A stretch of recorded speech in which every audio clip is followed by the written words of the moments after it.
Hoy nomás. Hola, buenas tardes, ¿cómo están? Hará cosa de 2 semanas, me invitaron a dar una charla acá y el mismo tema. Entonces, dado que el tema es el mismo, me surge una duda. O es muy interesante el tema, o es interesante la charla, o nadie entendió nada, lo cual ya me pone en una situación incómoda. Acá me están diciendo que se trata de otro público, entonces supongamos que el tema convoca interés. Qué temita el divorcio, ¿no? Rodolfo, vos no puedes preguntar. Me parece fundamental partir de un poquito más atrás del día 1 de agosto, de este agosto. Y la razón por la cual me parece que es fundamental remontarnos a los antecedentes, desde dónde venimos y por qué estamos donde estamos, tiene una razón de ser que excede lo ilustrativo, lo académico. Yo la clase anterior usé una figura exagerada, reconozco, cuando dije que estábamos frente a una situación revolucionaria. No es una revolución política, está claro eso, pero sin duda que lo es filosófica, en muchos sentidos. Y varios de los que están acá son detractores incluso del código. Así que en esa revolución también están quienes están opinando en contra. Como lo que me toca es divorcio, no voy a meter en otros terrenos más ríspidos, me voy a concentrar en de dónde venimos y por qué estamos donde estamos.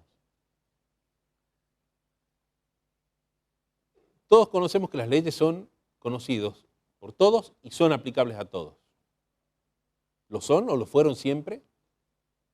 Si pensamos que nosotros venimos de un país que en su etapa de formación la Iglesia acompañó todo el proceso y ciertas conductas y costumbres sociales fueron condicionando las prácticas familiares, podremos entender de que no siempre fue para todos, si a la vez sumamos el dato que es un país, una nación, en donde la corriente inmigratoria tuvo una importante participación. Pese a que la Constitución 1853 decía que se invitaba a todos los hombres del mundo que deseen habitar el suelo argentino, las leyes no se les aplicaba exactamente igual a todos, por lo menos no en esta materia. Cuando llegaban al puerto de Buenos Aires no le estaban pidiendo la fe de bautismo, le estaban pidiendo, en el mejor de los casos, que muestren sus condiciones de sanidad para no vayan a traer algún tipo de enfermedad que sea más gravosa que beneficiosa. Y en ese mucho público que vinieron personas de otros credos, católicos por supuesto, y estaban los protestantes, los judíos, los mormones, los agnósticos. Si pensamos que el código es sancionado en 1871, y si solamente 10, 15, 16 años después se dicta la primera ley de matrimonio civil, veremos que hubo un vacío legal importante. Y acá hay un primer antecedente en 1865, porque se casan dos personas, una católica con una señora protestante, pero ¿cómo se casan? El señor Alois Tamberín era un tirolés católico, viudo, con 2 hijas y que se enamora de una señora protestante. Y su amor era muy grande, entonces dice, ¿me caso o me caso? Y el curita le dice, no, usted para casarse tiene que lograr que su señora se sume a las huestes del catolicismo. No, pero mire, yo la quiero así como es, no lo caso, no, yo me caso, no lo caso. Entonces el hombre fue, plantó un árbol en la plaza de una ciudad que es esencialmente una colonia de extranjeros, Esperanza, en Santa Fe. Y ahí se casó frente al pueblo, frente a los testigos, sus suegros, amigos. Le dijo, yo me caso por amor, esta mujer la respeto, los hijos van a ser nuestros hijos legítimos, y el día que el cura se le ocurra casarnos, ahí estaré. 2 años después, esta situación que había llegado yo a oídos del gobernador Nicasio Oroño, provocó que el hombre advierta el vacío legal y proponga una ley de matrimonio civil, que por supuesto dejaba al lado a las parroquias. Hasta acá tengan presente que todas las registraciones de nacimientos, bautizos, matrimonios y defunciones estaban a cargo de la Iglesia. Como el matrimonio civil que proponía Oroño ocupaba un espacio que la Iglesia reclamaba para sí, el obispo Gelabert no tiene mejor idea que declarar la guerra al gobernador y le dice, señor, usted está excomulgado. El gobernador recoge el guante y le dice, no, usted está en condiciones de sedición, vaya a la justicia federal. Y esta situación fue aprovechada por opositores y terminó con la destitución del gobernador. La ley cayó, el tiempo pasó y cuando se legisla sobre matrimonio, por distintos motivos, la verdad que exceden largamente el objeto de la charla, pero no se sancionó. El código específicamente sobre esta materia se remitió, dejó que los usos y costumbres fueran los que estuvieran mandando esta situación. 5 años después del código, se acrecienta el proceso inmigratorio con la ley Avellaneda. Por supuesto, el ingreso de colonos es mucho más importante, la situación se ve agravada, y 18 años después se dicta el código, la ley 2393, que modifica parcialmente el código y establece las posibilidades de divorcio solo como una separación personal entre los esposos sin que esto signifique la disolución del vínculo. Una situación que rigió, salvo un periodo cortito, hasta 1987. Las causales, los memoriosos las recordarán, casi todas son las mismas que hemos tenido en el 202. Sevicias es una de las que se había retirado. Entre el 54 y el 56 rigió 1 año y medio, brevemente, un espacio en donde el divorcio fue admitido, pero la Revolución Libertadora del 55 lo retiró. ¿Lo derogó? No, lo puso en suspenso. Por un decretito dijeron, muchachos, hasta que resolvamos definitivamente esto, suspendamos los efectos de esta modificación sobre el divorcio. 116 años después, 1987, ya bajo el gobierno de Alfonsín, se dicta la ley 23.515 que viene a resolver este problema. Pero la ley 23.515, que se pone los pantalones largos y resuelve este problema, no puede dejar de lado los antecedentes. Entonces, en su sanción, en su contenido, en su forma, en su proceso, impone una serie de condicionamientos para que las personas que han dado por finalizada la vida matrimonial puedan acceder a esta solución de un matrimonio desquiciado. Si coincidimos que el divorcio es una solución frente a una situación de crisis. Ponía plazos para la separación, ponía plazos para acceder a un divorcio cuando no hubiera una invocación de una causa subjetiva, todos las conocemos, un plazo para que no invoquemos causa subjetiva, pero igual invoquemos causas de orden evidente como la objetiva, la separación de hecho, y además se tomaba la atribución de poner un procedimiento en el 236. ¿Cómo? Si accedían a este divorcio por común acuerdo, iban a fijarse las audiencias, con qué plazos mínimos, con qué plazos máximos y qué propuestas podían hacer, de esta manera abriendo una puerta excepcional a un régimen de orden público de lo que significa el mundo patrimonial en la vida matrimonial. Esta es la situación que hemos tenido hasta el sábado. Por supuesto, no escapa a todos ustedes que este proceso ha venido acompañando con una modificación y evolución jurisprudencial.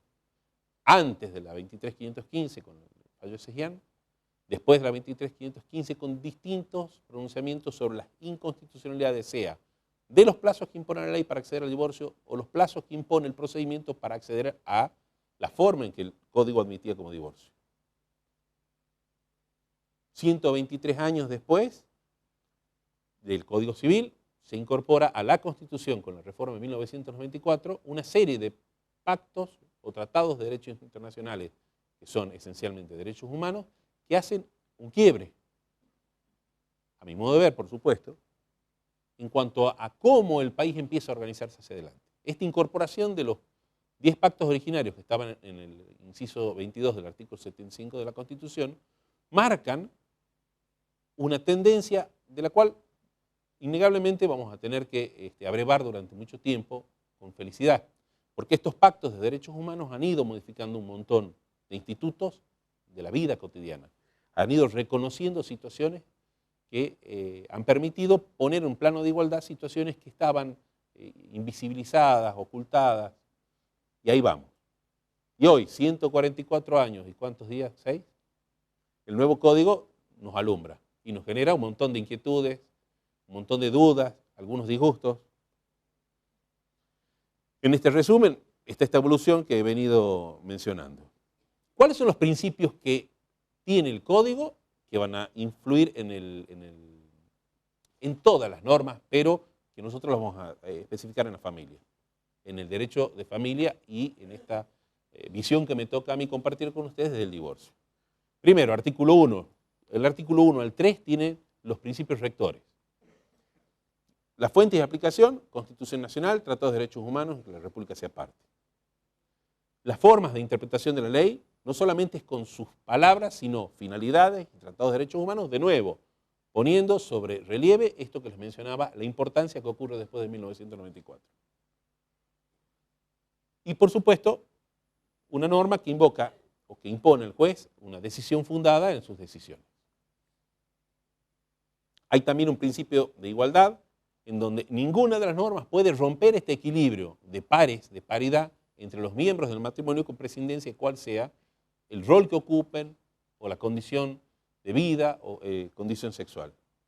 Y los deberes de asistencia que deben tener ambos dentro de esta vida común, en este proyecto de vida, basado en la cooperación, la convivencia y el deber moral de fidelidad. Entramos ya a lo que específicamente nos convoca. Todos sabemos que el matrimonio finaliza por o la muerte de uno de los cónyuges o la declaración con presunción de fallecimiento firme de otro, o la ausencia con presunción de fallecimiento, o finalmente el divorcio. Por lo tanto, el divorcio es una de los modos o formas que la ley prevé para dar por finalizado el vínculo. La primera norma del capítulo establece una premisa. Dice, ¿qué es lo que no se puede admitir? Y no se va a admitir ninguna cláusula limitativa de la opción de acceder al divorcio. Y tiene que ver con posiciones que se han sustentado aspirando a que algún grupo de personas que por sus convicciones y compromisos estén dispuestos a mantener el divorcio para siempre, puedan renunciar a esta opción que la ley les acuerda. Y la verdad que no se la admite por una cuestión, creo que es más que clara. Basta no hacer uso de la petición de divorcio para no divorciarse, o sea que no hace falta incorporar una cláusula distinta, un régimen paralelo para otra categoría de ciudadanos, porque es justamente lo que se trató de resolver cuando se sanciona este divorcio. Piensen ustedes en que hasta hace 6 días atrás todas las relaciones de uniones convivenciales, antes llamadas concubinato, no tenían prácticamente ninguna regulación, salvo 2 o 3 espacios muy acotados de cuidado creados por vía jurisprudencial o proteriana, en donde una altísima porción de las personas que viven en grandes ciudades estaban viviendo en esta situación de matrimonios aparentes.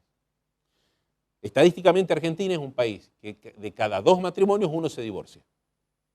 Y los que rehacen sus relaciones de vida en pareja, en la mayoría de los casos terminan viviendo en un ámbito en donde no tienen regulación alguna. Entonces teníamos categorías B de pareja.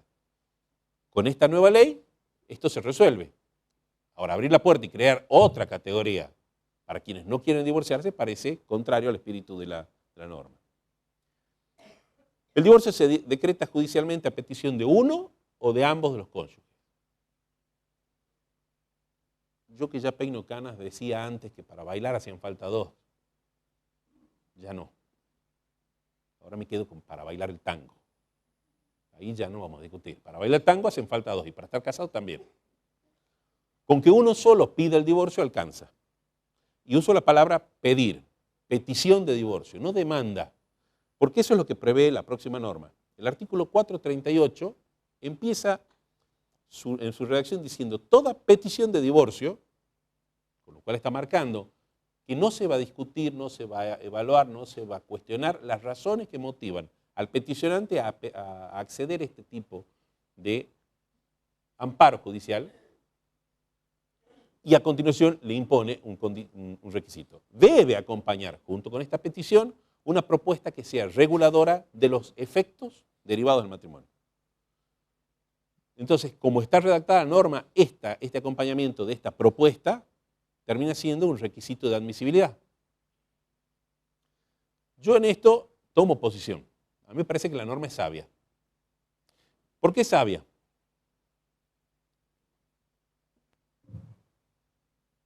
La experiencia ha demostrado, ¿hola? ¿Se escucha? La experiencia demostró largamente que nos hemos visto enfrascados. Cuando era abogado, ahora que soy juez, y a ustedes les pasa, con divorcios que son eternos, donde lo que se discute en el fondo o se pretende discutir son cuestiones de orden vincular o patrimonial, esencialmente patrimonial. Pero como no se terminan de resolver otras cuestiones previas o a las cuales las condicionan las partes, encontramos divorcios de 12 años. Entonces, como la norma hace un distingo que me parece, y acá quiero usar las manos, el vínculo por un lado y los efectos derivados de ese vínculo por otro, al separarlos y decir, señor, no quiere estar más casado, se acabó. Liberémoslo de este ligamen, pero nos ocupemos de lo que trasciende. No es que no sea importante el divorcio, ni la vida que usted eligió o las razones por las cuales, pero queden reservadas a su conciencia. Lo otro es lo que yo tengo que ocuparme, porque en lo otro hay situaciones que pueden o afectar a menores, o afectar a vulnerables, o afectar a terceros.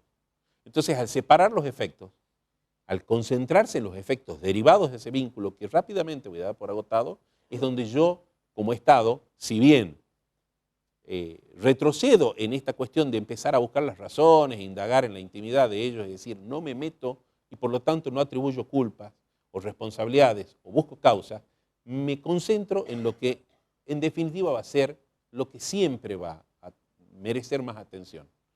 De hecho, si hacemos un recorrido por cualquier juzgado de familia, ustedes van a ver que a diferencia de un juzgado civil, un juzgado de documento de locaciones, un juzgado penal, los juicios de familia terminan por no terminar. ¿En dónde? El divorcio se acaba, pero el régimen de visita, las cuestiones de orden alimentaria, las discusiones patrimoniales terminan siendo siempre reeditadas y van y vienen. El cheque se cobra, el auto se arregla, el preso termina condenado, pero hasta que los chicos no son grandes, y la verdad que 20, 25 años son muchos, el pleito continúa. Entonces, hay un cambio en esto, hay un cambio de toma de conciencia en donde se busca que la realidad sea lo que imponga la norma y no que la norma condicione la realidad. Si el divorcio es peticionado por uno solo de los cónyuges, va a ser admitido, pero debe contener una propuesta. Esa propuesta va a ser objeto de una comunicación al otro. Ahora, cuando yo comunico al otro, el otro tendrá que responder. Entonces tenemos dos opciones.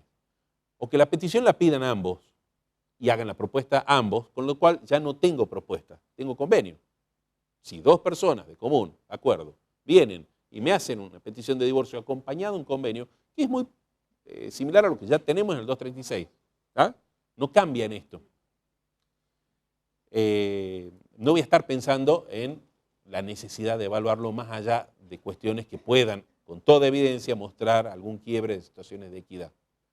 Distinta la situación cuando, frente a una propuesta comunicada a la otra parte, tengo que recibir una respuesta. En esa respuesta poder encontrar acuerdos totales, parciales o ninguno. Si tengo acuerdos parciales, tengo un parcial acuerdo, un convenio, y si no, tendremos que ver si hay posibilidad de allanar esa distancia. El juez tiene facultades, ya sea o a petición de parte o de oficio, revisar esas propuestas, insisto, en esto, cuando hubieran situaciones que llamen la atención en cuanto a situaciones de eventual vulnerabilidad. Fíjense que la norma utiliza hacia el final de este párrafo que yo transcribo, si bien es un solo artículo, dos imperativos. Las propuestas deben ser evaluadas por el juez, debiendo convocar a una audiencia. Esto, confieso, entre mis colegas, suscitó y sigue suscitando algún tipo de inquietud. Esta audiencia, que debe ser convocada, ¿cuándo debe ser convocada? En apariencia, después de recibir las propuestas. ¿Siempre debe ser convocada? Tucumán tiene un régimen especial, que no es replicable en otras provincias, que es el de mediación judicial previa. Acá tengo una mediadora, allá hay otra. Ustedes dirán, ¿y qué hacemos nosotros? Entendemos que si tenemos convenio en vez de propuesta, esto zanja todo tipo de diferencia. El problema se suscita cuando las propuestas no son acordadas en su totalidad y nos llevan a un terreno de decir, bueno, como lo van a ver hacia el final de la norma remite a una ley local cuando hayan divergencias, ¿sí? Y nuestra ley local procesal tiene capítulos especiales, disposiciones específicas en cuanto a lo que eran alimentos, régimen de visita, tenencia y un juicio sumarísimo, y las cuestiones de orden patrimonial será un juicio ordinario, ahí tendremos que atenernos. Pero también es cierto que por lo menos en el ámbito del derecho de familia, las mediaciones han dado muy buen resultado. En términos generales, se alcanzan acuerdos, se solucionan muchas cuestiones, las partes ya vienen con un trámite y un tratamiento en donde han logrado acordar, más que acordar, reevaluar sus propias diferencias y tratar de poner por delante los intereses comunes y no las rencillas. Entonces este proceso es valioso. Dado que la norma tiene este imperativo que debemos tanto convocarlas como asistirlas, estamos ahí discutiendo en qué momento lo vamos a tomar. En principio pareciera que vamos a tomar las audiencias cuando vengan las propuestas ahí caemos a la fuente, el objeto de alcanzar lo que se busca como finalidad del proceso, artículo 2 del Código, que es un divorcio limpio. Tratar de ver si hay posibilidad en ese proceso, después de cruzadas las propuestas, de allanar esas diferencias que hubieran. Si las diferencias son fácilmente resolubles. Cuando no lo son, sí tendremos que acudir a los procedimientos específicos y ahí la mediación tiene todo su...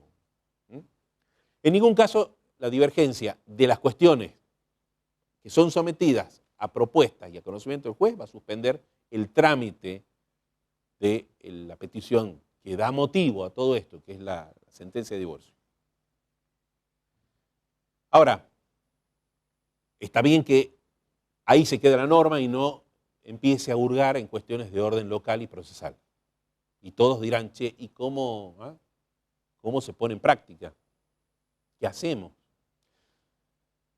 Nosotros hemos buscado encontrar cuáles son, digo nosotros los jueces porque si bien se está tratando de hablar de un código procesal de familia, como es una idea, un proyecto que todavía no está ni siquiera en marcha, pero sí reconocemos que es una necesidad, dadas las particularidades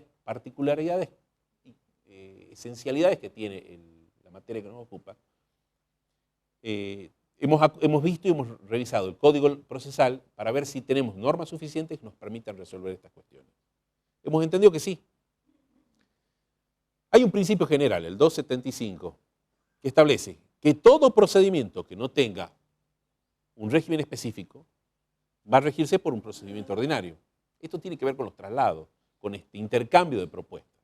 Entonces, como nuestro código procesal es absolutamente claro y limitativo en cuanto a cuáles son los procesos especiales, sumarios, sumarísimos, desalojo, acciones petitorias, no incluye esta posibilidad, queda la regla general de que el plazo al cual tendremos que acudir es de un traslado ordinario de 15 días, tanto en la propuesta que se emite de quien lo pide, como la propuesta que se ha de recibir de quien la recibió y contraoferta en el caso que lo haga.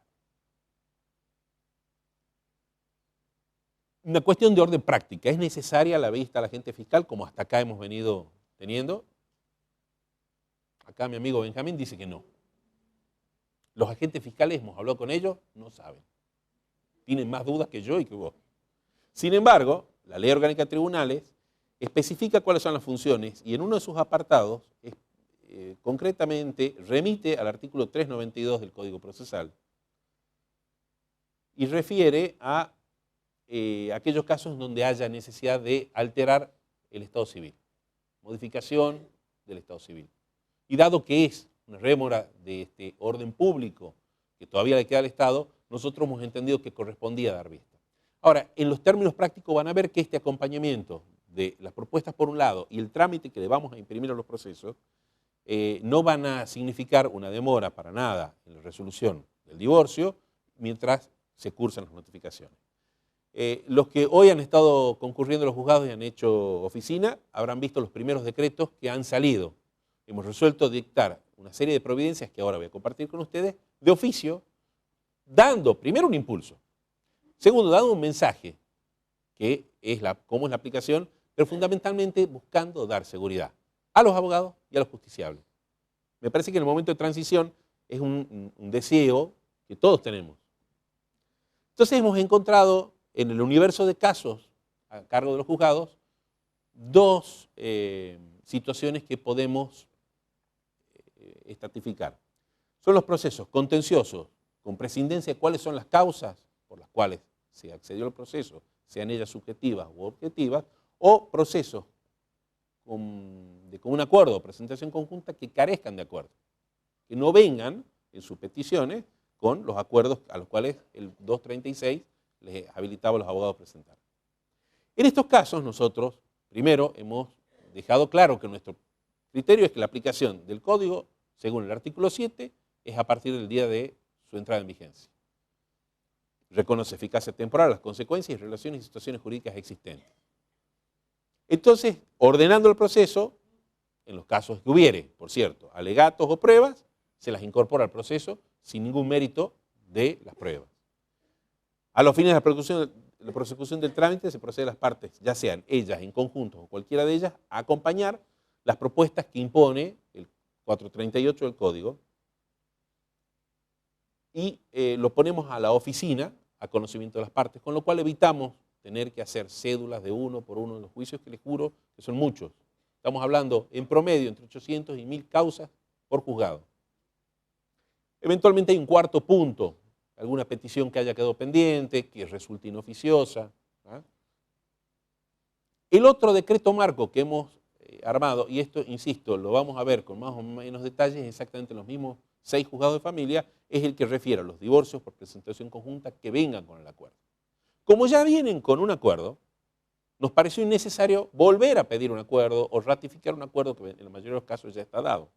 Entonces, la primera parte del artículo, ustedes van a ver que es el mismo que hemos tratado recién, dice: por tal motivo, el presente proceso debe entender que está satisfecho el requisito de admisibilidad que establece el 438 del Código Civil, primer párrafo, en razón del convenio obrante a tal foja. Por lo tanto, el juzgado dispone dar vista al defensor de menores, si corresponde, dar vista al Ministerio Público Fiscal, por las razones que les explicábamos recién, practíquese planilla y pase a resolver, a conocimiento de las partes. Una pregunta que también se suscitó de los abogados y entre nosotros. ¿Este convenio regulador debe contener qué? El artículo siguiente, el 439, establece cuáles son los puntos que deben incluirse en los acuerdos, pero no es una norma taxativa, no es una norma cerrada. Entonces, no solamente por lo que hemos evaluado, estudiado y recibido de información de quienes estuvieron en las comisiones, hemos entendido que no es necesario agotar todos los temas que invoca o que contiene este proyecto. Hay distintas razones, muchas de ellas son de orden práctico y el código pretende ser práctico. Yo que acabo de venir de la profesión, hasta hace un rato, y ustedes que están todavía en ella, sabemos perfectamente que muchas razones de orden patrimonial impone llegar a acuerdos de disolución de sociedades conyugales o bienes, en las razones o en las condiciones en que estén inscritos, tratando de que esto tenga un impacto económico menor en un proceso de finalización de una sociedad, de un matrimonio. Entonces, ir obligatoriamente a denunciar todos los bienes, con todas las evaluaciones fiscales, en el proceso, porque la norma impone que así sea, pareciera ser una exageración. En otros casos pudiera ocurrir que ya estén resueltas cuestiones vinculares, alimentarias, del régimen de visita en procesos anteriores. Entonces, remitir de nuevo a todo eso pareciera un exceso. Y en todo caso nos queda todavía claro de que si alguna de las partes, estando en conocimiento, que este es el proceso que va a desarrollarse, están o objetando o consideran agotado un régimen que anteriormente hubieran propuesto, o que las cuestiones que ya hubieran propuesto en el acuerdo en el marco del 236 no han logrado satisfacer sus intereses, bueno, harán las peticiones del caso. Pero volver a pedirlos parecía una exageración. Así que este es el escenario en que a partir de hoy, ustedes, los que han visto oficina, han visto que hemos tratado de dar este espacio y este escenario de tranquilidad, creyendo que era la forma por lo menos más clara, ordenada y previsible posible. En este cuadrito ustedes van a ver que dentro de las posibilidades que se les proponía, en función de las opciones que practica la norma, las propuestas sean unilaterales o bilaterales, podrán llegar a acuerdos equivalentes a convenio, que sean ambas partes quienes la propongan, ambas propongan propuestas distintas que terminen acordándose, o con convenios parciales que merezcan parciales homologaciones y eventuales sometimientos a procesos específicos. Los beneficios de la norma busca beneficios y es evitar un costo que nadie pone en la mesa.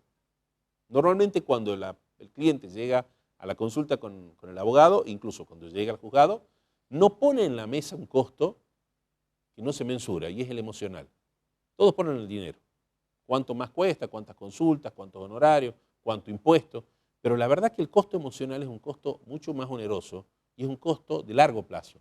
Entonces, esa fue la razón por la cual se omitió seguir hurgando en la vida privada de las personas a ver cuáles fueron las causas que motivaron el quiebre o la finalización de la vida matrimonial. Se acabó, se acabó. Dos personas grandes eligen casarse en algún momento, resuelven. No seguir casados en otro momento alcanza. Nos ocupemos, insisto, de lo que corresponde, pero no sigamos buscando eso. Entonces, la finalidad es acceder a un divorcio limpio, o lo más limpio posible. Y en esto, tanto en favor de las partes, pero especialmente en favor de los abogados, la norma ha buscado que los abogados tengan un protagonismo distinto. A veces resulta penoso ver cómo hay acuerdos o hay posibilidades de acuerdos que terminan fracasando porque no se ve un poquito más allá del árbol, no se alcanza a ver el bosque. Y en esto los abogados van a tener que adoptar un rol absolutamente distinto: conciliador, negociador, y con el acompañamiento de los abogados alcanzar los acuerdos que la ley aspira a encontrar, las soluciones que den marco a evitar discusiones que no hacen falta sostener. Por supuesto, no obliga a que se respete y defienda el derecho de cada uno de los representados de ustedes, pero ese también es otro de las finalidades. ¿Hasta acá queda alguna inquietud o duda de cómo funciona o está armado este proceso?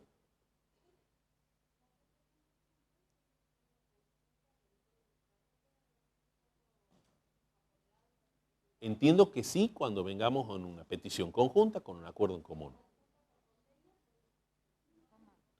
¿Cómo?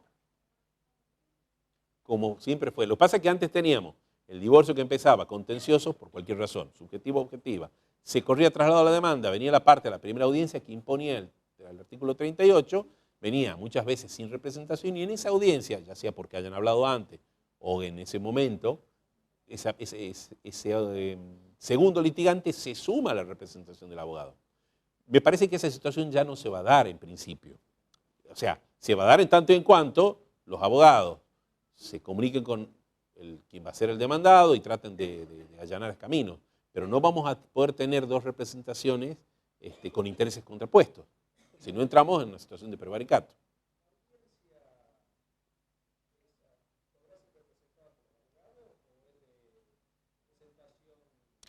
La norma no prevé, como en el 236, la posibilidad de poder especial. Entonces, lo que busca la norma es que estén las partes. ¿Por qué? Porque la finalidad es allanar la distancia que hubiera en el acuerdo, cualquiera fuera.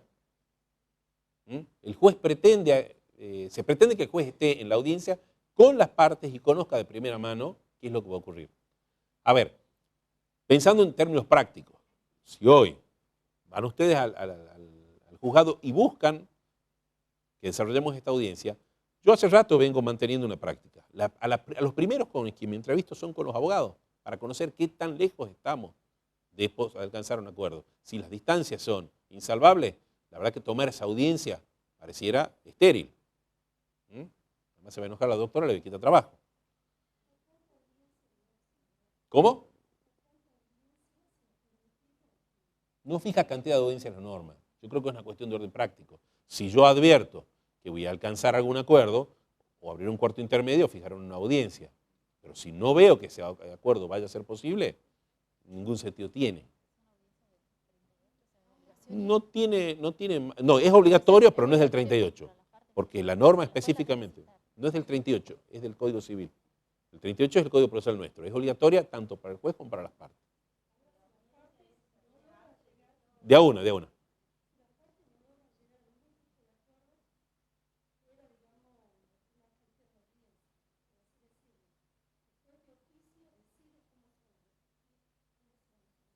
No.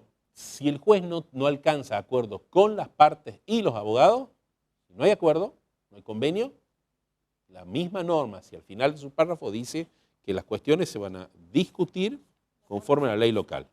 O sea, se da por cerrado y fracasado el proceso en cuanto a esos acuerdos y cada uno vaya y discuta lo que tenga que discutir y pruebe lo que tenga que probar. Dice, si existe desacuerdo sobre los efectos del divorcio o si el convenio regulador perjudicara de modo manifiesto los intereses de los integrantes del grupo familiar, las cuestiones pendientes deben ser resueltas por el juez de conformidad con el procedimiento previsto por la ley local. Así que en ese sentido se agota. 438. Sí, doctora. Petición.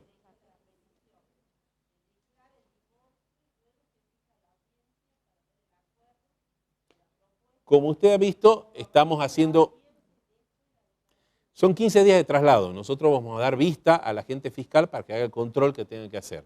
Entendemos que entre el traslado y la respuesta al traslado, a la ida y la vuelta de la vista, van a coincidir los tiempos. Ahora, tenga por cierto que nada va a justificar la postergación de la sentencia de divorcio. Inicialmente nos habíamos planteado que la sentencia de divorcio podía ser dictada con la audiencia, o al momento de la audiencia, porque si uno desarrolla la lectura del artículo pareciera tener un orden lógico. Ahora, han ocurrido inquietudes nuestras, han surgido inquietudes nuestras que nos han llevado a preguntarnos, ¿y si yo no lo encuentro al demandado o a la demandada? Si desconozco el domicilio, si tengo que hacer publicación por edicto y en consecuencia tengo que integrar con el defensor de ausente, ¿voy a estar dispuesto a postergar la sentencia de divorcio porque no lo notifiqué? Pareciera contrario al espíritu de la norma. La norma busca que sin postergación injustificada se alcance a notificar, se alcance a acceder al estado de divorciado. Ahora, de igual modo, no parece razonable que yo reciba la demanda y la primera providencia que dicta sea pase a autorresolver, resuélvase el divorcio, cuando del otro lado no se enteró alguien que lo están divorciando. Entonces, en ese equilibrio, es decir, ¿qué es lo que hago? Porque estamos en definitiva en un marco de legalidad atendiendo a cuestiones humanas, no es una cuestión de orden patrimonial. Sí. No hay eso, no hay. La verdad es que alguien lo va a saber, porque el que lo presente difícilmente viva bajo el mismo techo, por lo menos en condiciones de armonía. Pero, presentada la demanda, lo que vamos a hacer solamente es, a los efectos previos al dicto de la sentencia, es la vista al agente fiscal. De vuelta esa vista y pagada la planilla, sale.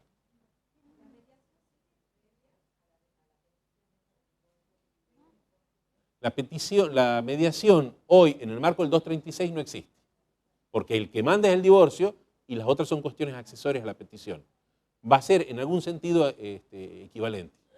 Lo que va a volver a manos de la mediación con mucha importancia son las cuestiones que no se alcancen a dilucidar o resolver con el convenio. Doctora.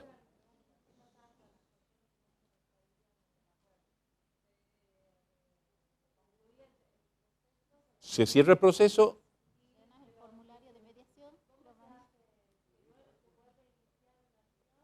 El código nuestro específicamente, a ver, si ustedes leen los autores que han venido publicando, ¿sí? La mayoría de ellos han estado en las comisiones, hablan de incidente. Nora Lloveras, Aida Kelmergen, siempre hablan de incidente. Evidentemente en sus jurisdicciones esa es la forma. Nosotros tenemos una ley específica. El código nos manda a que las cuestiones que todavía nosotros llamamos en el código alimentos o régimen de visita o tenencia, se rijan por las normas del artículo 400 en adelante.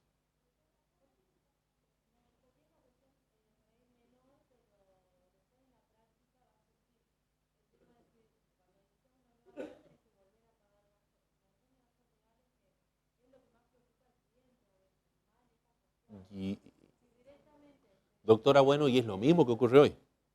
Es lo mismo que ocurre hoy. Porque la verdad es que si usted recorre cualquier situación de quiebre familiar va a ver que tiene, primero el depósito, Después tiene, contra eso, el régimen de visita que plantea el señor frente al depósito que le planteó la señora. Entonces la señora le responde con la demanda de alimentos.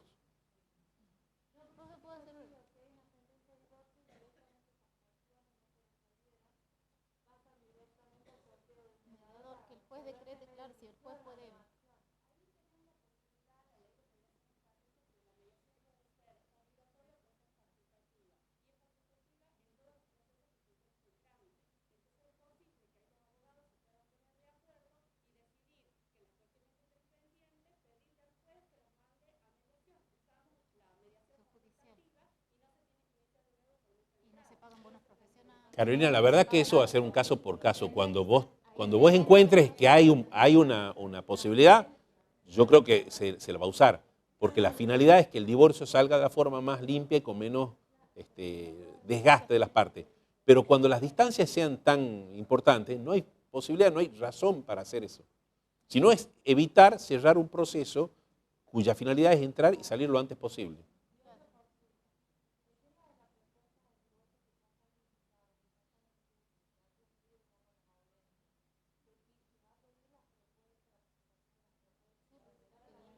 En la transcripción del artículo del decreto que a partir de hoy sale, quedó claro, cuando ya viene con propuesta se da por satisfecho el requisito de admisibilidad. Se le pide que hagan las propuestas. Sí. Cualquiera sea el estado en que esté.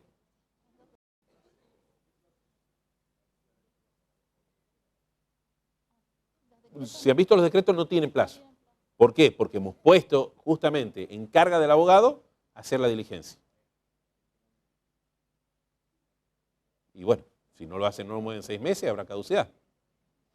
Tengan presente que todo el régimen del código tiene plazos muy breves en cuanto al decaimiento de derechos. Ya van a ver algunos de los institutos que a nosotros nos toca ver.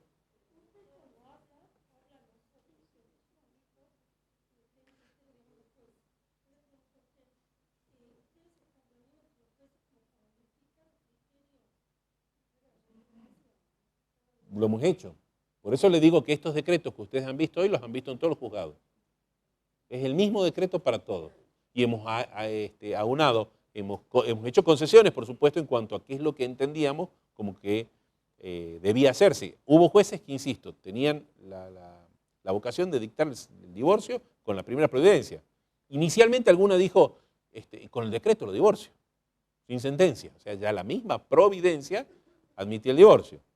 Hemos ido evaluando y visto las situaciones, poniéndolo en terreno de práctica y hemos entendido que correspondía, mientras damos vista a la gente fiscal, correr el traslado de la demanda. Había inicialmente también discrepancias en cuanto a cuáles eran los plazos, si iban a ser 5 días, si iban a ser los 15 días o un plazo especial.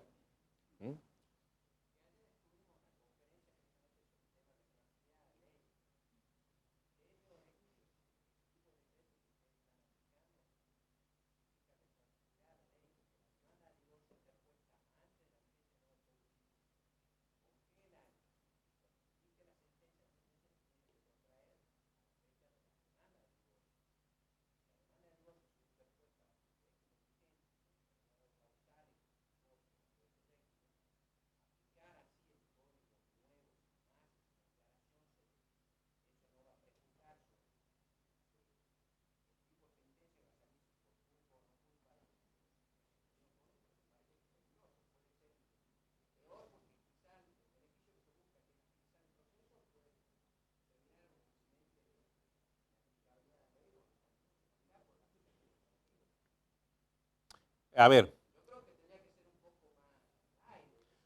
es un tema verdaderamente álgido para todos.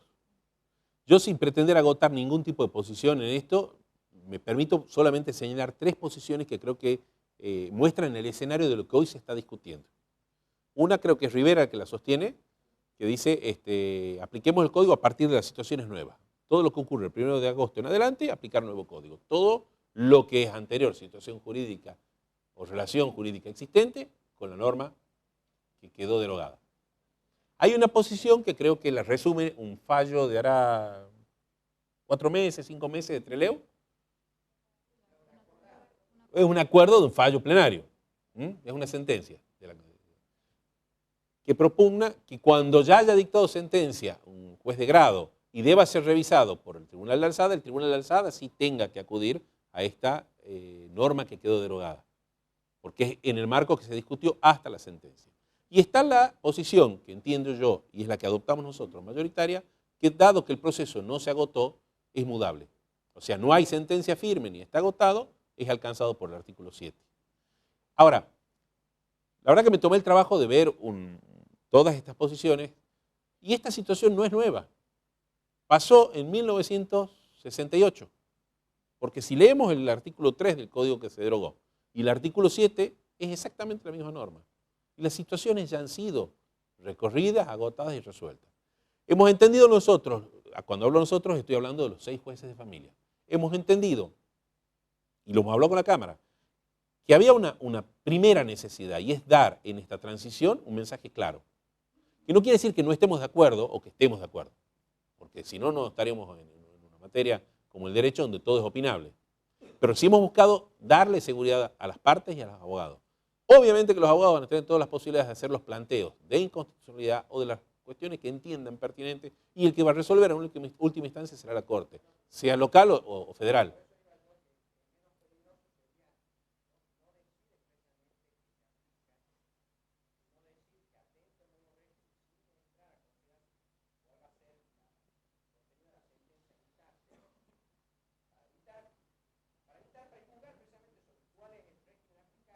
Es que hemos tomado posición. Justamente hemos dicho, hasta acá, de acá en adelante ya no se discuten, aun cuando hayan procesos en curso. Bueno, veamos cuántos planteos hay. Veamos cuántos planteos quedan. Absolutamente, no creo que sean muchos.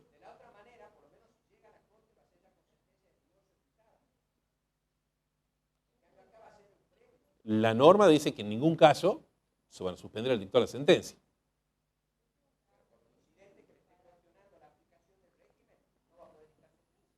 Bueno, insisto, algún marco de seguridad tenemos que dar. Hemos entendido que este era el más claro y el que representa una posición creo que es mayoritaria. Están abiertas las posibilidades de las discusiones. No dudo que va a ser así.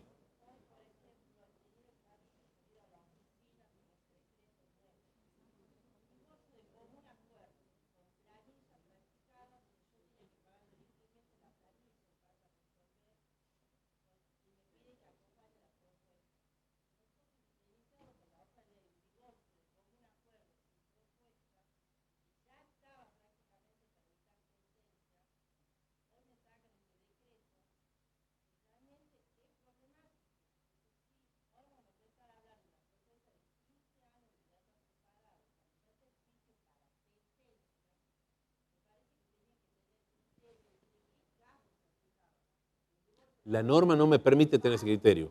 Invoca todo. Mire, peor que usted está la doctora Colombres acá. Está enojada conmigo. Pero lo siento por ella.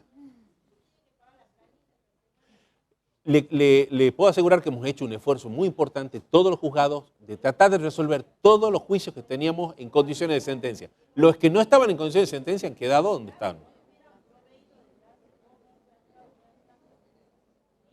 Miren, si ustedes recorrieron los juzgados van a ver que hay juzgados que han suspendido el trámite ya hace varios meses y hay juzgados como el mío que han seguido dándole trámite a todas las peticiones en el entendimiento de que no corresponde suspender nada porque es denegación de justicia. Carmen, ¿es mío? Ah, bueno, listo. No hay problema entonces. ¿Otra duda en esta primera parte? Las damas primero, Horacio.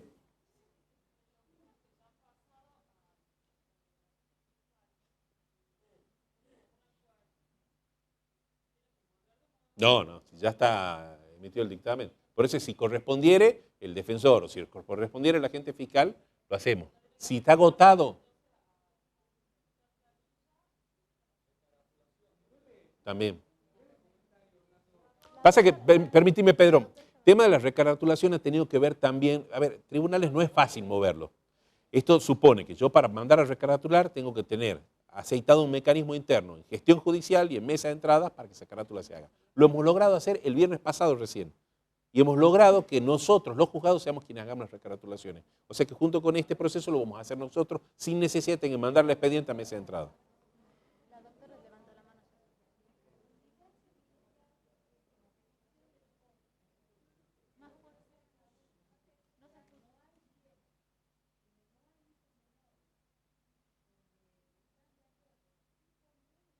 Y me dirá, no tengo nada.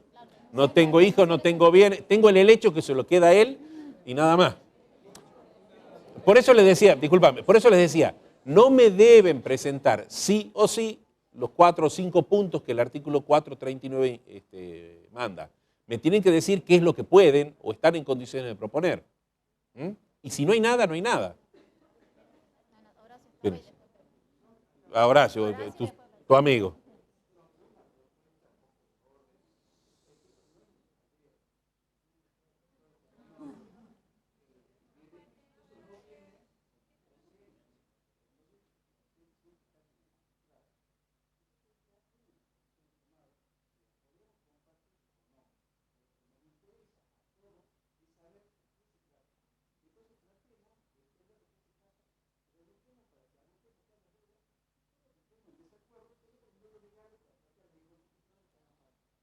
De todas formas, Horacio, no molesta, me parece que nos enriquece a todos.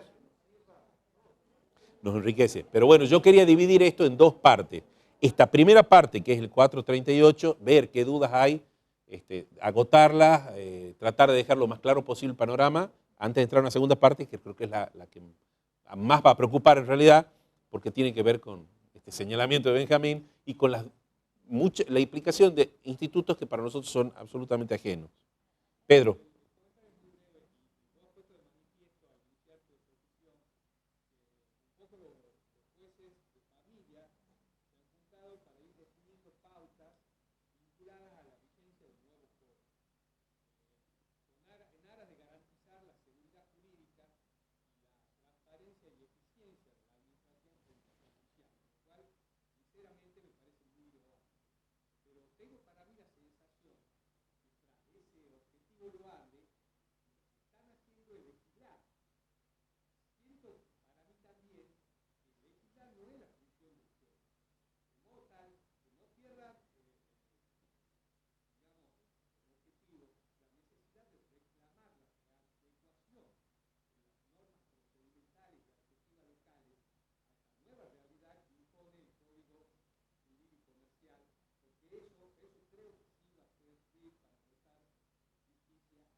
Gracias, Pedro. No entiendo dónde legislamos, porque acá aplicamos el código con las herramientas que tenemos. O sea que yo disponga que un traslado tiene que ser por 15 días porque hay una norma que específicamente, de manera residual, me dice...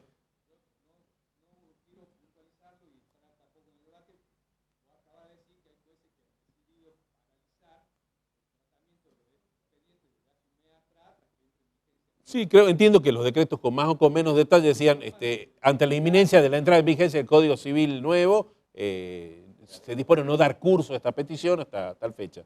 A mí me parecía, en una cuestión de orden práctico, que no corresponde, pero no es, a ver, yo no sé si eso es entendible como legislar o no. Yo, que tengo una vocación de servicio, para que se solucionen los problemas de quien va a golpear la puerta en el juzgado, hemos dado curso de la forma más razonable y sustentable dentro de las posibilidades del juzgado con lo que teníamos. Por eso no hemos paralizado los procesos y eso nos permitió llegar a muchas sentencias. A ver, creo que más de alguno de ustedes conocerá, desde mayo, fines de abril, hemos dictado un decreto en común, el juzgado de la primera, el juzgado de la sexta y el mío, donde habíamos resuelto declarar de oficio de inconstitucional el trámite y los plazos del 215, el 236 y los artículos concordantes. Eso nos permitió llegar a muchas sentencias estos días. ¿Sí? Pero bueno, ese dictado de esa inconstitucionalidad e inconvencionalidad tuvo que ver con antecedentes jurisprudenciales, con fallos que teníamos algunos jueces dictados, yo me incluyo en esto, y porque, bueno, la norma lo imponía. Entonces, empezar a dar un trámite con fijar 2 audiencias, una entre 60 y 90 días, para que vaya la gente fiscal, para que ve, me parecía que no servía al espíritu. ¿Otra cuestión? Vamos ahora a los efectos de este divorcio, porque hasta acá han venido, han pedido, se han cruzado propuestas, se han puesto de acuerdo o no, y hemos alcanzado el divorcio.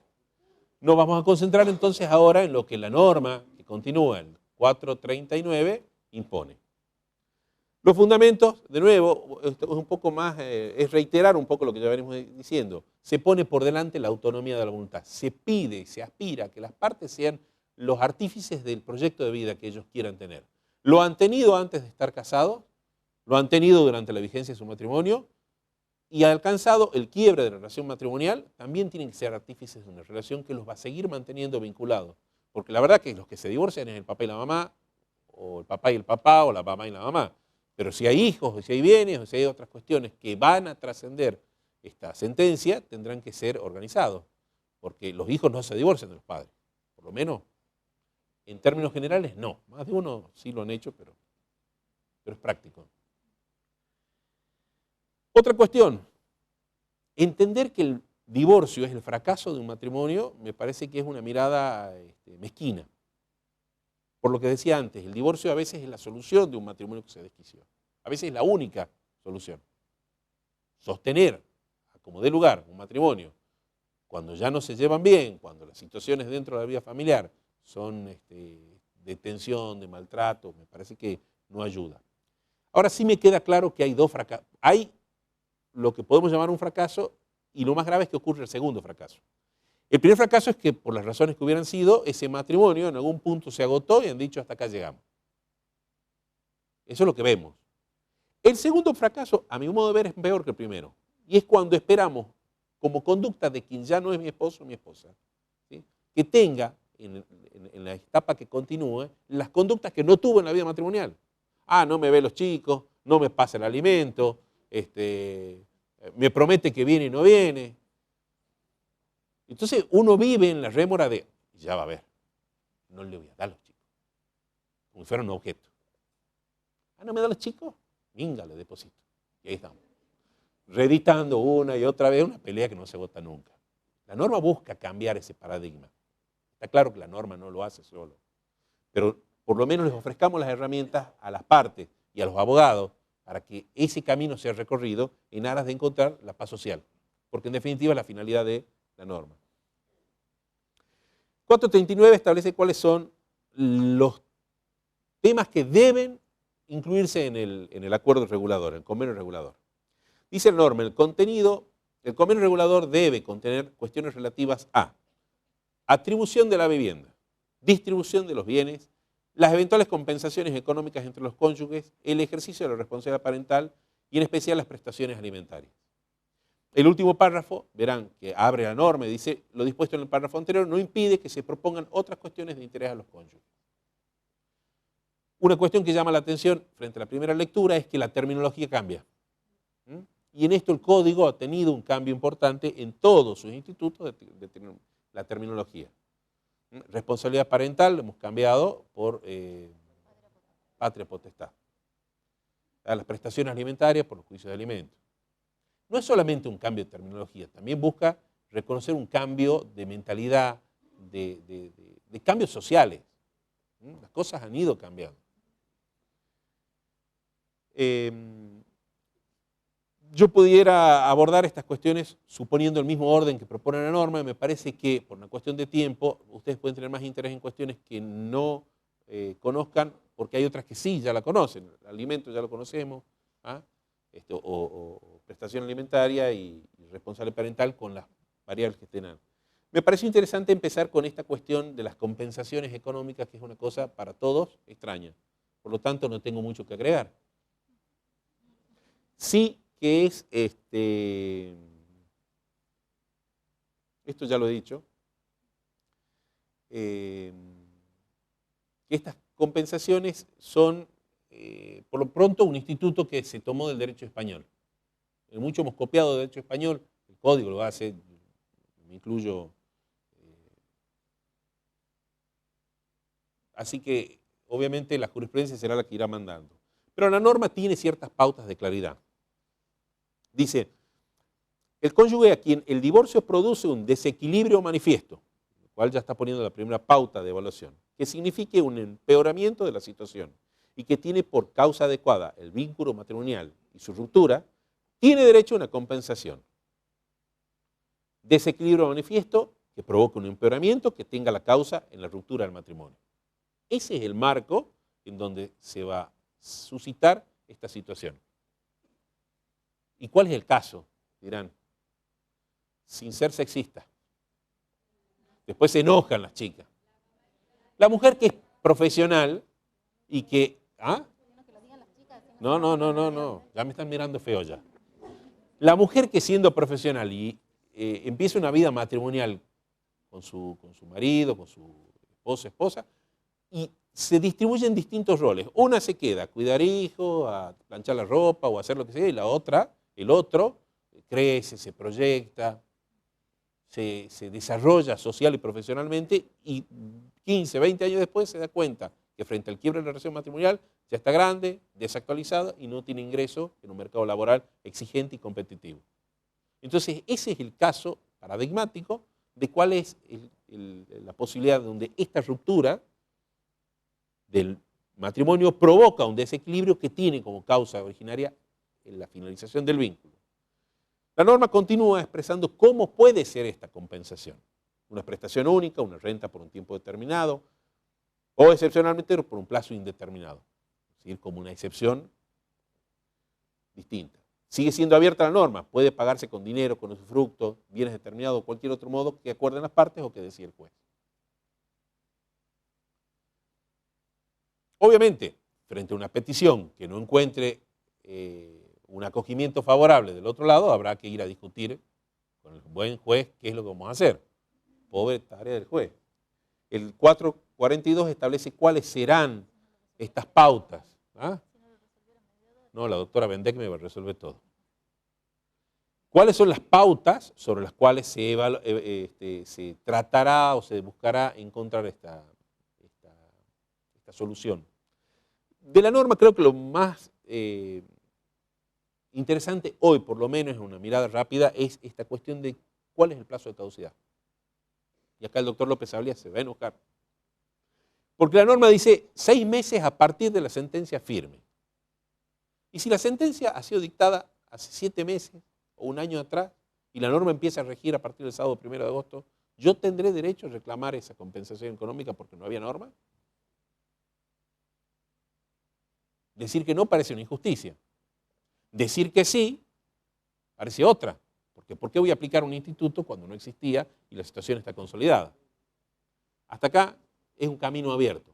En principio pareciera ser que lo que corresponde es aplicar el plazo de caducidad de este reclamo hasta los mismos términos que impone la norma.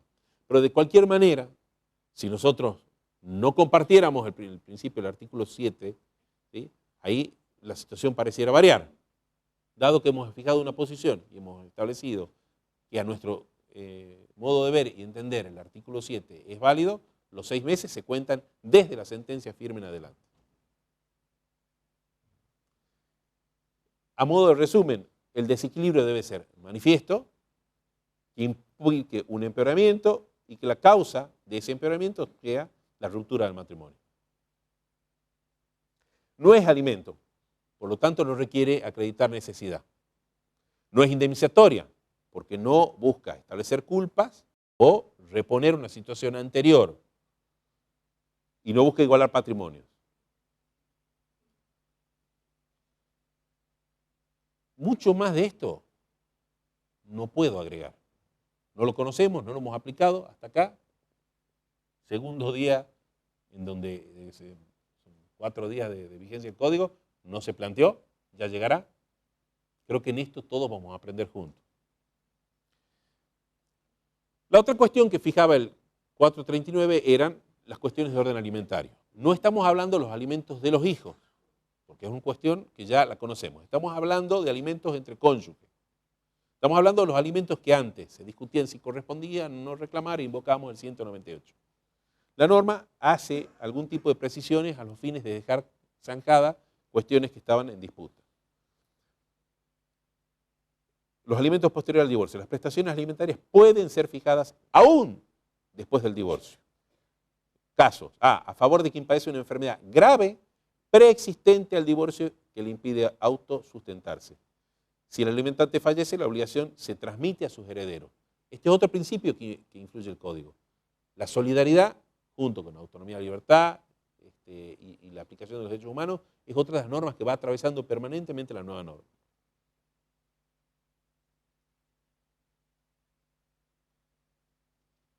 A favor de quien no tiene recursos propios suficientes ni posibilidades razonables de procurárselo. Entonces tenemos dos situaciones distintas. La de la enfermedad preexistente que impide autosustentarse y de esta ausencia de recursos propios suficientes, razonables para procurárselo. Y se tienen en cuenta las pautas a las cuales remite la norma. Ahora diremos, che, ¿y hasta cuándo dura esto? Como son alimentos de extrema necesidad, tampoco es un monto que signifique una erogación equivalente a lo que es el alimento que nosotros estamos acostumbrados a tratar y a conocer. Es el mismo alimento de extrema necesidad que ya se venía reclamando y se concedía jurisprudencialmente. Nada más que ahora la norma le pone un coto y le dice, en estas condiciones existe este derecho aún después del divorcio. De nuevo le pone un límite. No puede tener una obligación superior al número de años que dura el matrimonio. Y no procede a favor del que recibe una compensación económica, que es el instituto que vamos a revisar. Entonces, si yo ya te estoy equilibrando, te estoy dando posibilidades de que vos recibas una renta por única vez o un bien del cual puedas obtener un fruto civil y este alimento entre cónyuges o excónyuges después del divorcio no procede. A modo de resumen, es de una procedencia excepcional cuando hay casos de una enfermedad grave preexistente o situaciones de extrema necesidad. Este cuadro va recorriendo las distintas comparaciones entre lo que es la compensación económica y los alimentos posteriores al divorcio. Yo como se los voy a dejar, en realidad ya está acá en la computadora, así que perfectamente pueden acceder a estos cuadros comparativos pensando en el tiempo, ¿no?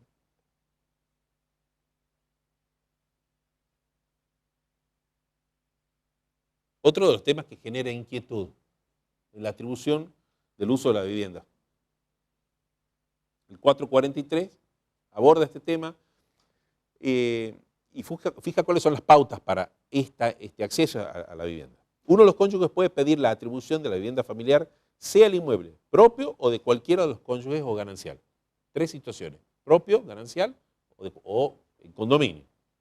El juez determina la procedencia del plazo de duración, los efectos del derecho y sobre los cuales las partes van a usarlo. ¿Quiénes son las personas a quienes se va a beneficiar? Al cuidado de los hijos. O sea, el cónyuge que queda al cuidado de los hijos es el que va a tener ese derecho a reclamarlo. ¿Qué es lo que ya tenemos en realidad? La atribución de la vivienda es un instituto que existe. Las personas que están en situación económica más desventajosa para proveerse una vivienda por sus propios medios. El estado de salud y la edad de los cónyuges.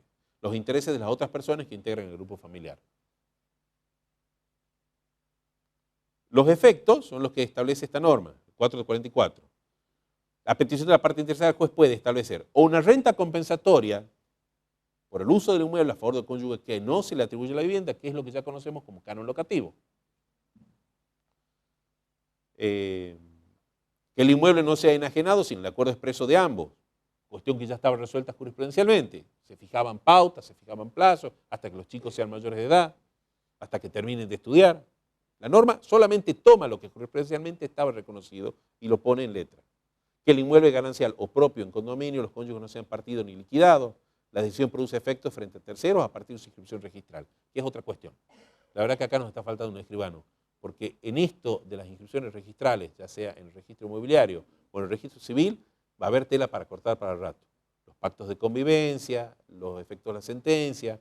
Yo les confieso, por lo menos por las conversaciones que he venido manteniendo con la directora del registro civil, que ellos ya están trabajando en nuevos formatos de libros para poder tener dónde asentar todas estas cuestiones que hasta acá no existían, porque el acta de matrimonio que todos conocemos en su espacio marginal da lugar a muy pocas cuestiones y los convenios que se van a fijar no van a alcanzar a entrar ahí. Si se trata de un inmueble alquilado, el cónyuge no locatario tiene derecho a continuar en la locación hasta el vencimiento del contrato, manteniéndose obligado al pago con las garantías primariamente que se constituyen en el contrato. ¿Cuál es el cese de esta atribución de la vivienda? Por cumplimiento del plazo que fija el juez. la primera posición, que es la más lógica.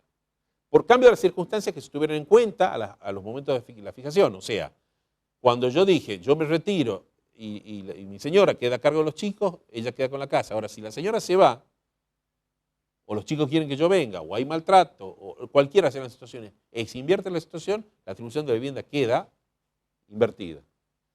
O por las mismas causas de indignidad previstas en materia sucesoria. Este artículo 439 va dando lugar o pie al desarrollo de estos institutos que estoy, la verdad que más que nada, esbozando. Tiene que ver con un plan de parentalidad, que está en el artículo 655. ¿Qué es el plan de parentalidad? La verdad que pareciera que nos meten un montón de cosas nuevas. Y a veces no estoy tan seguro que sean nuevas. Cuando nosotros vivimos en una relación de familia, estable, más o menos feliz, tenemos un plan. O sea, lo tenemos cuando somos novios y proponemos, che, nos casemos, cómo vivimos, dónde vivimos, departamento o casa. 1 o 2 dormitorios. Pagamos el alquiler o pagamos la cuota del plan de hipoteca. Cuando tenemos hijos, ¿cuántos hijos? Algunos lo planean todavía. Otros. ¿A qué colegio van?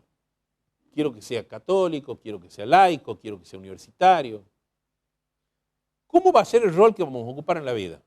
La mamá va a estar más tiempo en la casa, el papá va a estar más tiempo en la casa.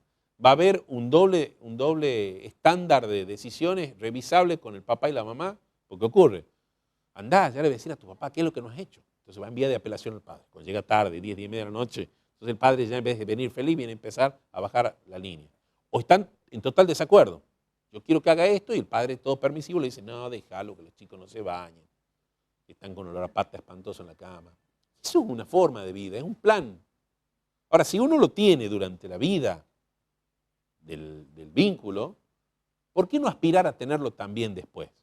O sea, ¿cómo se desarrolla ese espacio de régimen de visita? ¿Qué obligaciones me hago cargo yo? Porque esto lo recorremos durante todas las audiencias. Porque él me viene y me pide el régimen de visita fin de semana. Claro, es fácil ser papá régimen de visita fin de semana. Sale a ver los partidos de fútbol, se va con los amigos, se va con los asados, pero de lunes a viernes yo hago hacer los deberes, que se bañen, que acomoden. Entonces, hay uno que se ocupa del espacio del disfrute y el otro del espacio donde está bajando la caña. No es así. Ambos tienen que compartir. O sea que si yo soy papá divorciado y tengo que compartir con mi hijo del martes al jueves, por poner una fecha cualquiera, entonces lo tendría que acompañar en las tareas de la casa, en las tareas del colegio, en las obligaciones extracurriculares, en los cumpleaños, en las actividades sociales. Eso también supone ese plan de parentalidad. La norma ahora abre esta invitación y obligación, a la vez, de que se reevalúe cómo ese divorcio que agotó con el dictado de la sentencia va a regir en los efectos, como se dijo antes, a futuro. O sea que no es una cosa tan tirada de los pelos. Los progenitores pueden presentar un plan de parentalidad relativo al cuidado de los hijos que contenga. Y es indicativo. O sea, primero tengo el pueden, lo cual es una cuestión facultativa, potestativa de la parte. Insisto que en esto los abogados son quienes van a tener una labor más importante. Deberían cobrar más en las consultas, en el consultorio, porque hacen de abogado y psicólogo. Y el psicólogo es caro, ¿no? Lugar y tiempo en que el hijo permanecerá con cada progenitor, responsabilidades que cada uno asume, régimen de vacaciones, días festivos y otras fechas significativas para la familia, régimen de relación y comunidad con el hijo cuando éste esté y resida con el otro progenitor, cómo van a ser las modificaciones, las alteraciones. Bueno, en definitiva, la norma trata de bajar al día a día de una familia que por razón, cualquiera sea ella, se agotó en un espacio común de convivencia y tiene que seguir desarrollándose como familia, porque no deja de ser familia. Sigue siendo una familia en donde los padres viven otras posibilidades o pueden establecer otras relaciones incluso, pero van a seguir siendo hijos de aquel papá que ya no vive o de aquella mamá que ya no vive. Entonces, estos paradigmas que se incorporan al código, insisto, no dejan de ser sino lo que ya hemos venido acompañando cuando hemos ejercido la profesión, lo que hemos hecho, cuando se han aplicado sentencias que han buscado dar estas soluciones, y la verdad que no es ni más ni menos que el día a día. Alimentos. Ahora sí ya hablamos de los alimentos de los hijos. Hay algunos cambios, no muchos. ¿Quiénes son tributarios de los alimentos? Los hijos menores hasta los 18 años. ¿Por qué 18 años? Porque es el momento donde lo marca la norma. Pero todavía tenemos que lleva esos alimentos hasta los 21, pese a que a los 18 adquirió la mayoría de edad. La diferencia es quién es el que va a poder ejercer por sí ese derecho. A partir de los 18 años hasta los 21, será el hijo, por sí, quien tenga el derecho a reclamarlo y administrar ese dinero. Salvo que disponga, instrumentalmente, documentalmente, de alguna manera, que no ofrezca duda, que va a ser su mamá quien se va a seguir haciendo cargo. Hasta acá lo mismo que ya teníamos. Los hijos mayores de edad y hasta los 25 años que se capaciten. Esta es la modificación que existe. Ahora, a nadie le resulta ajeno que esta es una situación que ya se verificaba. Por vía jurisprudencial se había interpretado que si bien la obligación de fuente legal alimentaria se extendía hasta los 21 años con estas características, por fuente solidaria se podía extender más allá de los 21 años mientras durara una educación o una capacitación superior para este hijo. No establecía plazos. Los 25 años que hoy la norma toma y fija, lo hace tomando un promedio de un estudio superior, pero no es un límite insalvable. O sea, si el beneficiario se capacitó y alcanzó un grado que le permita valerse por sí mismo antes, y hasta ahí llegará. Y si no se capacita, obviamente no lo podrá invocar.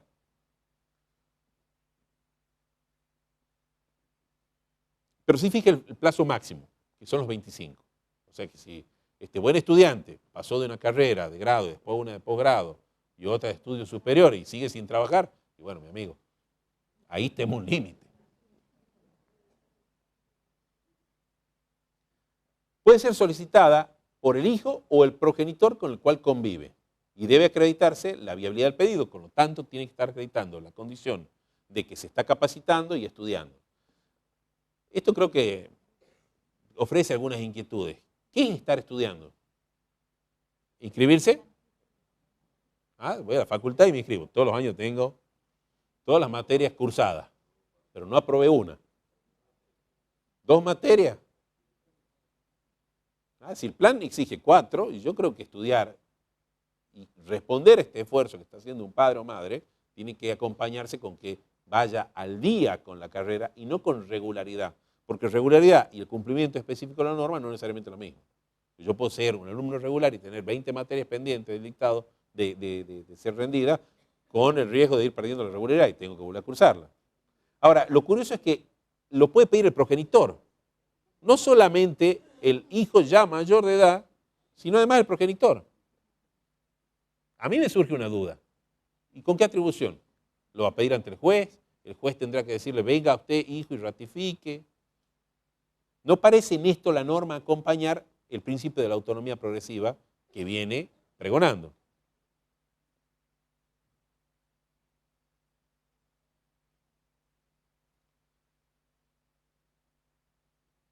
Bueno, estos últimos institutos que pongo acá en las filminas tienen que ver con más de lo que hemos tratado de acompañar en la interpretación del espíritu de la norma, que todos los cuidados deben ser compartidos por los padres. O sea, no hacer una distribución en tanto y en cuanto se pueda, de las obligaciones son estas tuyas y yo me quedo reducido a un espacio de menor responsabilidad, de menor acompañamiento, de menor disfrute, sino que la corresponsabilidad vaya distribuyéndose de manera equitativa entre unos y otros. Entonces esto habla de la posibilidad de entender las tenencias compartidas, que son institutos que se incorporan, tan pregonadas por tu hermano. No hablas con tu hermano. ¿A vos? Bueno. Bueno.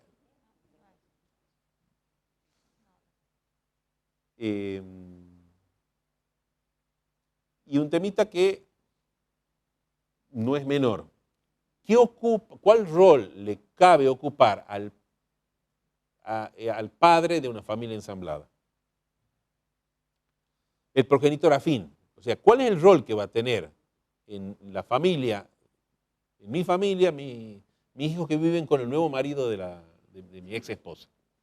Él tiene derecho a acompañar, a cuidar, a opinar, tiene obligaciones alimentarias. La norma viene a zanjar estas inquietudes. ¿A quién se denomina progenitor afín? Que es el padre, cónyuge, conviviente con quien vive y tiene a su cargo cuidar a los niños o adolescentes del matrimonio anterior. Acordémonos que el adolescente es definido en el código a partir de los 13 años hasta su mayoría de edad. Y la obligación alimentaria del cónyuge conviviente respecto a los hijos tiene un carácter subsidiario.